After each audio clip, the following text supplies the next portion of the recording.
Hello, it's August 2022, and I'm going to be talking about a movie that I remember when I was a little kid.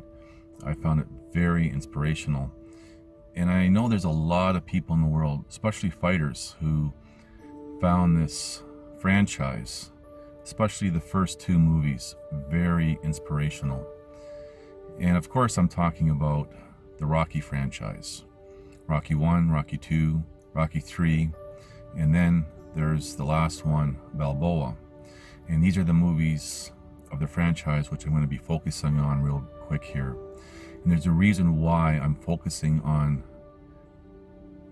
these movies and the inspiration behind that. It doesn't just apply to, for example, fighting. This applies to life.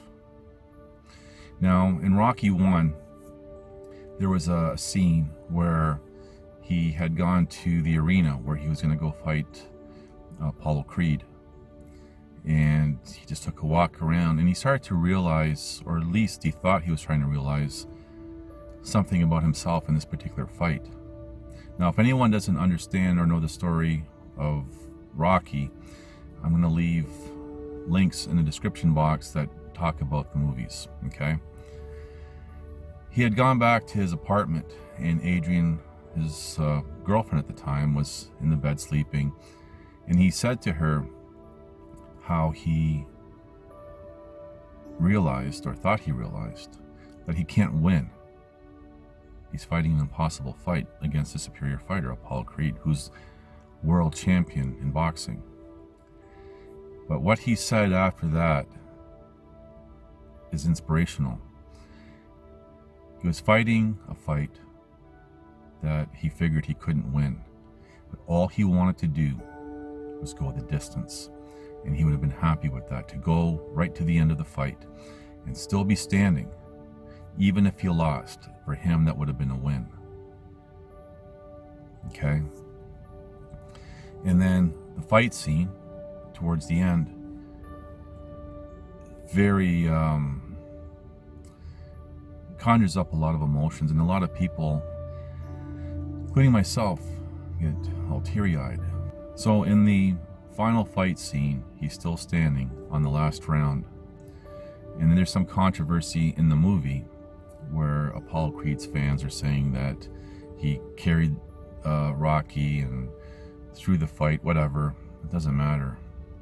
The point is, Rocky stayed true to his words. He just wanted to go the distance. Now, whether he could have actually beat Apollo Creed or not, I mean, you can argue that all day. But the point is, he went the distance in an impossible fight that was in his mind. Now, we see in Rocky 2, for example, where he ends up winning, beating Apollo Creed. And in that final fight scene, they both fall to the mat. Rocky punches Apollo, but they both so exhausted, so beat up, but yet both are determined. Apollo Creed, still being the world champion in boxing, struggling to get up, and Rocky's trying to climb the ropes to stand up. The referee is counting them both. And for anyone who doesn't know, it's count of 10, and whoever's down is the loser. And just as Apollo Creed was almost halfway up, he just runs out of steam, mentally and physically. And Rocky, at that last minute, on the 10th count, was standing. So that's how Rocky became world champion, heavyweight champion in boxing in the movie. And there's something really inspirational about that, the drive, the fight within. Who wanted it more? Who wasn't defeated? Now, we get into Rocky 3, and it wasn't as good as the first two movies, but there were still a few points there that were inspirational. And there was a scene now in the movie where Rocky is now training with Apollo Creed to fight a character by the name of Clubber Lang. And everyone should remember that character. because it's played by Mr. T. And Rocky his heart wasn't into training or even fighting. He was angry at Mr. T's character because he was the cause of his trainer, his death. So that's where Apollo Creed comes in and says, I'll train you for this fight. And Rocky had said to Apollo, he's just, kind of like there, sluggish. And he goes, we can do this tomorrow. And Apollo Creed says to Rocky, there is no tomorrow. And he repeats it. Now, obviously, in Hollywood style anyway, Rocky gets motivated and fights and beats Clubber Lang, Mr. T's character. And there's something important that I would like to share about that after I'm done talking about the movie Balboa. Now, Rocky Balboa, this is obviously, a few decades anyway into the future. His son has grown up, and his son's blaming the world for his lack of success, primarily blaming Rocky because he's living under the shadow of Rocky, and he's not Rocky. He's his own person. He's blaming the whole world. And Rocky has this really famous motivational speech where, in the one part of it that I'm going to really focus on, he was talking to his son saying, it's not about how hard you can hit, which, just to pause for a moment, you can imply also winning, okay? It's not how hard you can hit, but it's how hard you can be hit and keep going. And that's key. That is key. Now, why am I talking about the Rocky movies? Aside from them being inspirational to me when I was young and I started training and I started learning martial arts and kickboxing and Roman Greco wrestling and other types of training and everything else. And a lot of fighters, when being interviewed, it's rare to not hear someone bring up the Rocky movies as inspirational. Now let's apply this to life.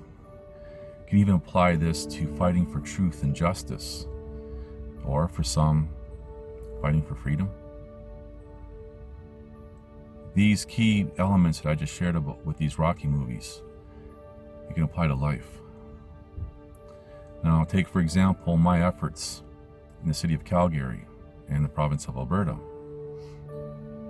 Fighting a losing battle. And I've said this in videos, and I remember, was it February or March 2021, I was saying in the video how I knew I was fighting a losing battle. And I've said this on other videos too, but I kept going, and I'm still going. Fighting a losing battle, a battle that I'm fighting alone. Just to contrast, and again, I'm not taking away anything, or nor am I promoting anyone, but when you look at these people who call themselves freedom fighters over the past few years, it's a collective, it's a group effort.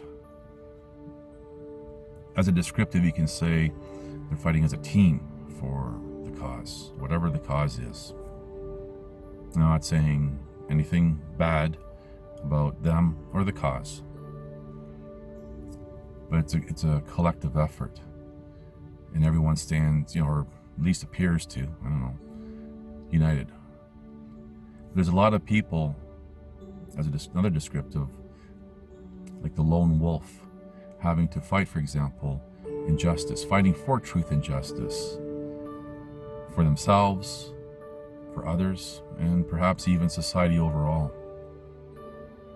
And it's these lone wolves that I've talked about extensively, who no one ever hears about. And most people don't even care about, even people who say they're fighting for truth and justice and freedom and everything else.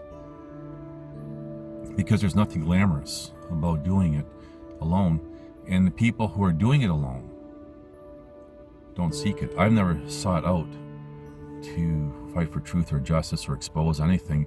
These are things that were imposed on me.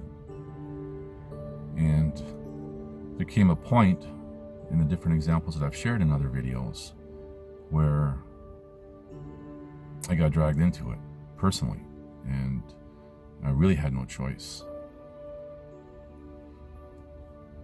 I fought many years the injustice, fighting for truth and justice, and sharing my story, not just to get my story out, but so other people can learn. And that sharing in itself was a contributor to my demise. It's a two-edged sword, getting my story out and then saying to people, this is what you're up against.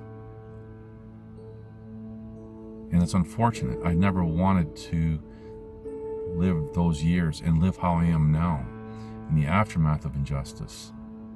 Again, there's nothing glamorous about it. And I think for a lot of people who say that they're fighting for truth and justice and freedom and etc., and when they start to get a little taste of injustice, or even if it's legitimate justice because of peripheral laws being used to enforce something that there are no laws, and people get upset because people were wanting, hoping, hope being the impossibility of reason, of a different outcome.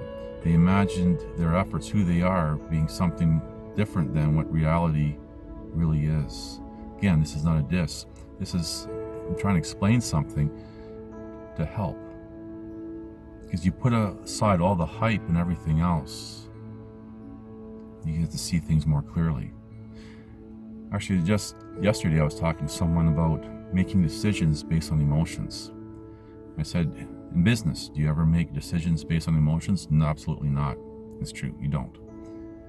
So why is it, for example, with relationships, you're basing a decision, a lifelong decision, to say marry with someone and have children with them based on emotions?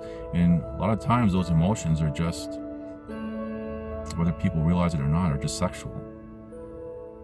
And that whole sexual attraction and all that fun and everything else does fade over time. Love is something that grows. It grows from when there is no love, and over time it grows. And that's real love. But people base decisions on emotions. Anger, love, all these things cloud perception. And I've talked about this extensively in other videos, older videos. When there's injustice or freedoms are being taken away, real or perceived, again, I'm not coming down on people who call themselves freedom fighters or truthers, nor am I coming down on authority types or governing bodies. I'm just saying, when you have people making decisions based on emotions, in these examples would be more frustration, anger, fear, it's clouding perceptions. And this is how we roll into the whole idea of, I was going to use this as a descriptive, delusions. But there's something that I want to share, hopefully that's inspirational here. Look at the rocky examples that I've just shared. You're fighting an impossible fight. You're not going to win. Don't expect to win. If you lower your standards of expectations, anything over and above is gravy. But fight to the distance. You can also kind of contrast this with the movie, for example, 300, and which is not accurate, historically accurate, or based on the history that we're told anyway, and that's a different topic. But these people fought to the end. 300 fought to the end, fighting a losing battle. I've said before, what is anyone willing to sacrifice for anything? Any topic, And that goes to fighting to the distance for whatever.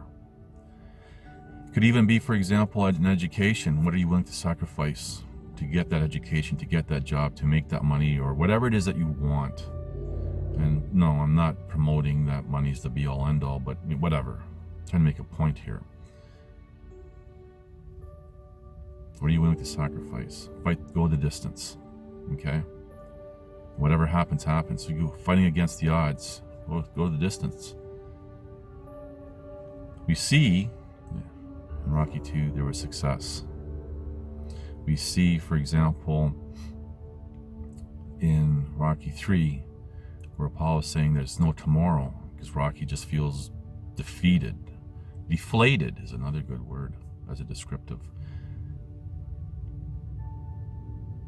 And then there's no tomorrow, so don't procrastinate. And then we see in Balboa, which is, I think, the 5th or 6th movie in that franchise, saying it's not about how hard you can hit. No, contrast that. It's not how hard you can make your arguments, for example, in court, knowing that you're going to lose. It's how hard you can get hit, for example, with injustice or even tyranny. I really want this to be motivational. I really want this video to have people start thinking. Apply this to your own life. And you can be a complete pacifist, but still extract the motivation behind what I've just shared with these Rocky movies. Now I'm just going to close off. Again, I'm not saying all people in positions, various positions of authority, which includes any kind of profession, for example, or anything, or any governing bodies.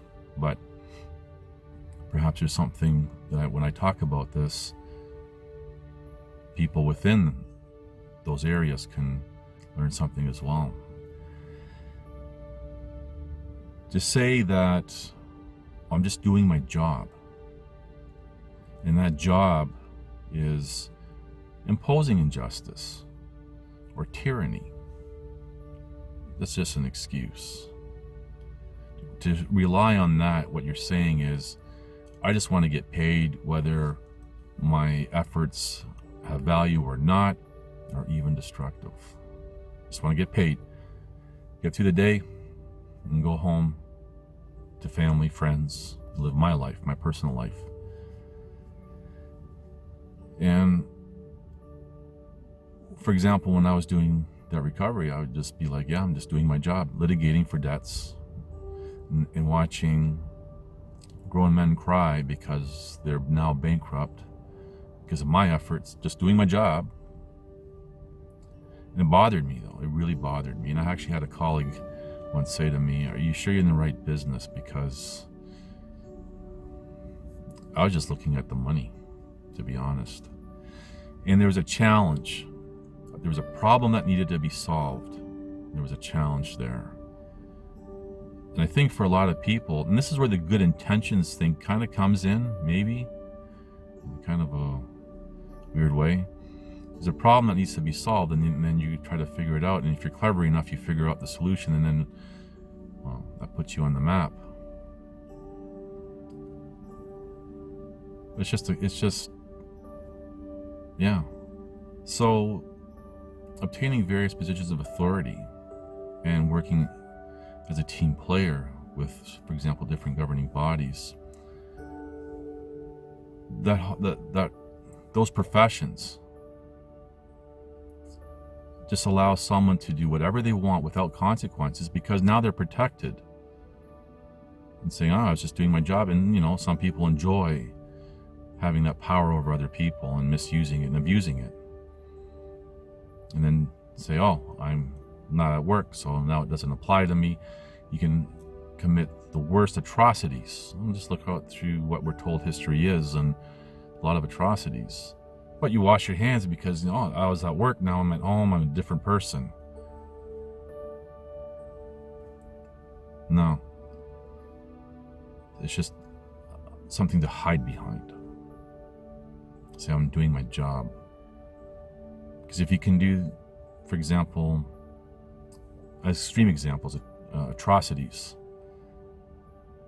then that's part of your character, and you just carry it home. But you wear two faces, two-faced.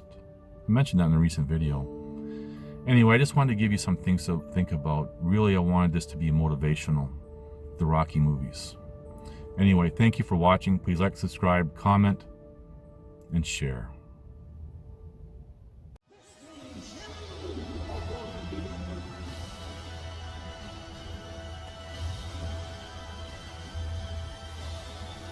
Listen to this and write it down if you can't remember it. You're never going to outgrow warfare. You simply must learn to fight. I hear people saying to me, oh, when is it going to get easier? When you die.